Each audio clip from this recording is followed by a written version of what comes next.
بعد سے وہ اس بارے میں تو 2 اور 2 4 کی طرح بالکل یہ بات واضح ہے کہ اسلام میں موسیقی جائز نہیں ہے. اس کے بہت سارے دلائل ہیں. پہلی دلیل قرآن مجید کی آیت ہے وَمِنَ النَّاسِ مَن يَشْتَرِي لَهْوَ الْحَدِيثِ لِيُضِلَّ عَن سَبِيلِ اللَّهِ. لوگوں میں سے بہت سے ایسے ہیں جو لہو الحدیث لہو العیب کی بات خریدتے ہیں تاکہ لوگوں کو اللہ سے غافل کر دیں. اور اس کے بارے میں بڑے بڑے صحابہ سے صحیح سند سے ثابت ہے کہ اس سے مراد گانا بجانا ہے. کیونکہ رسول اللہ صلی اللہ علیہ وسلم قرآن پڑھتے تھے تو بعض مشرکین نے گانے بجانے کا انتظام کیا. تو اس سے کیا ہوا کہ لوگ تاکہ قرآن نہ سنیں، آپ ایک طرف کسی قاری کو بٹھا دیں اور وہ قرآن پڑھنا شروع کر دے، دوسری طرف کوئی گانا لگا دیں تو گانے کی طرف لوگوں کی توجہ زیادہ جاتی. تو اللہ نے فرمایا کہ یہ ایسے لوگوں کے لیے دردناک عذاب ہے، دردناک عذاب. موسیقی انسان کو قرآن سے غافل کرتی ہے. یقین نہ آئے تو تجربہ کر کے دیکھ لینا. ایک دفعہ قاری کو بٹھا دیں، تلاوت سنو اور کسی کو گانا لگا دیں کسی کا، تو آپ دیکھیں گانے میں تو آپ بس میں گانا لگتا ہے کیسے سر دھننا شروع کر دیتے ہیں. اس لیے کہ گانوں کی سریں ہوتی ہیں اور اس میں ایسا اتار چڑھا ہوتا ہے کہ اس میں انسان کو لذت، جو ظاہری لذت ہے وہ بہت حاصل ہوتی ہے. تو اس گانے بجانے سے انسان غافل ہوتا ہے، اللہ کی یاد سے بھی، قرآن حدیث سے بھی غافل ہوتا ہے اور اچھے کاموں سے بھی غافل ہوتا ہے. اگر کوئی گلوکار اچھے اچھے کام بھی کر رہا ہے تو اس کا یہ مطلب نہیں ہے کہ یہ پھر اس کو تو گانوں نے غافل نہیں کیا. ایک چیز جو بنیادی، جس چیز کی بنیاد اس کے لیے ہے، تو اگر وقتی طور پر اس کا کوئی فائدہ بھی ہو رہا ہو نا وقتی طور پر، تو اس وقتی فائدے کو دیکھ کر کبھی عمومی قاعدہ اور قانون نہیں بنایا جاتا. یہ اصول ہے شریعت کا. اصل موسیقی میں جو ایک صفت رکھی گئی ہے وہ یہ ہے کہ غفلت پیدا کرنا ہے، انسان کو اچھے کاموں سے دور کر دینا انسان.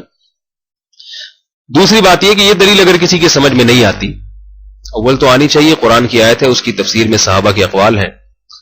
دوسری بات یہ کہ حدیث میں آتا ہے، ترمذی کی حدیث ہے، رسول اللہ صلی اللہ علیہ وسلم نے ارشاد فرمایا، صحیح حدیث ہے، کہ قرب قیامت میں گانے بجانے کے آلات بہت زیادہ ہو جائیں گے.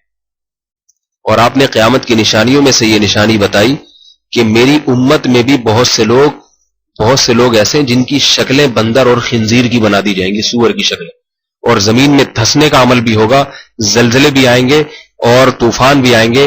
آپ نے فرمایا کہ یہ نشانیاں اس وقت ظاہر ہوں گی جب گانے بجانے کے آلات بھی زیادہ ہو جائیں گے اور گانے بجانے والیاں بھی زیادہ ہو جائیں گی. تو یہ صحیح حدیث ہے ترمذی کی. معازف کے الفاظ ہیں، معازف گانے بجانے کے آلات کو کہتے ہیں. ظاہر ہے آلہ خود تو نہیں گاتا نا، وہ تو موسیقی کو یہاں معازف سے تعبیر کیا گیا جو موسیقی کے آلات ہیں.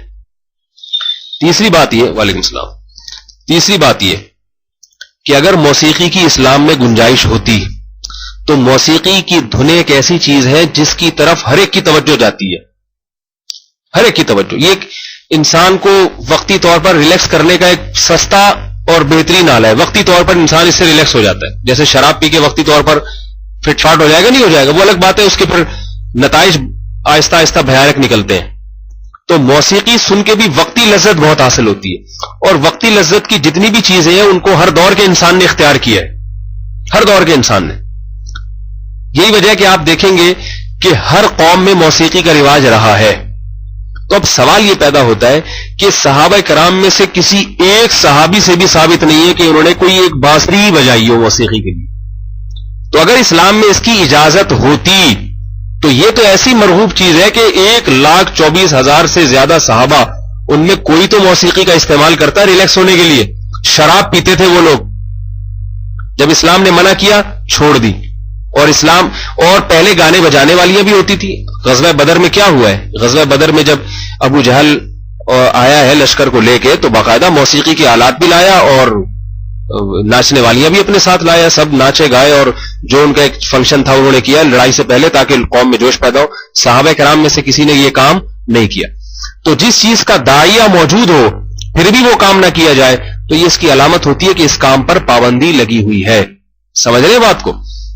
اس کی مثال ایسے ہے جیسے دیکھو کھانے کا شوق تو ہر ایک کو ہے یا نہیں ہے؟ لہذا ہم صبح بھی کھاتے ہیں، دوپہر بھی کھاتے ہیں، رات بھی کھاتے ہیں، جب بھوک لگے گی کھائیں گے.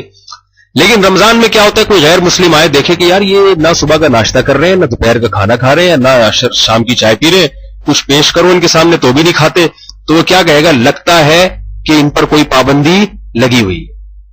اب کوئی اسے نہ بھی بتائے نا کہ پابندی ہے، پھر بھی وہ کہے گا بھائی پیٹ تو ان کے ساتھ بھی ہے، شوق تو ان کو بھی ہے، ضرورت تو ان کو بھی ہے، پھر بھی یہ نہیں کھا رہے، سارے کے سارے نہیں کھا رہے، تو لگتا ہے اگرچہ میں نے سنا نہیں گئی لیکن یقیناً پابندی ان پر لگی ہوئی ہوگی تبھی ضرورت کے باوجود نہیں کھا رہی۔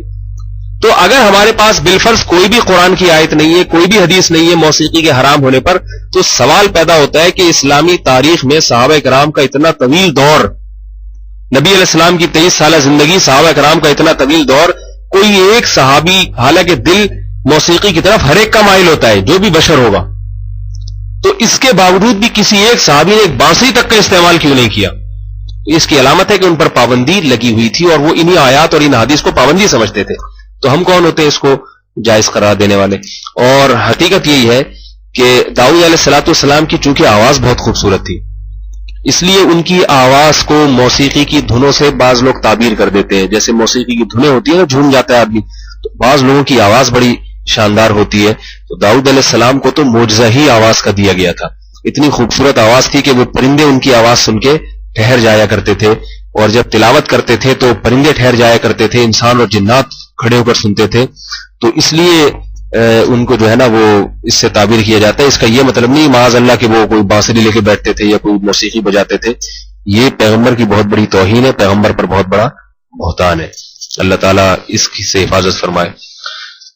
اور بھی اس میں کہنے کو بہت کچھ ہے لیکن عقل مند کے لیے اتنا ہی کافی ہے میرا خیال ہے، تو چھوڑ دیں، اللہ تعالیٰ کے جنت میں انشاءاللہ موسیقی بھی سنوائیں گے، سارے سر ور بھی وہاں پر جو ہے نا ہوں گے انشاءاللہ، اتنے کے لیے چھوڑ دیں۔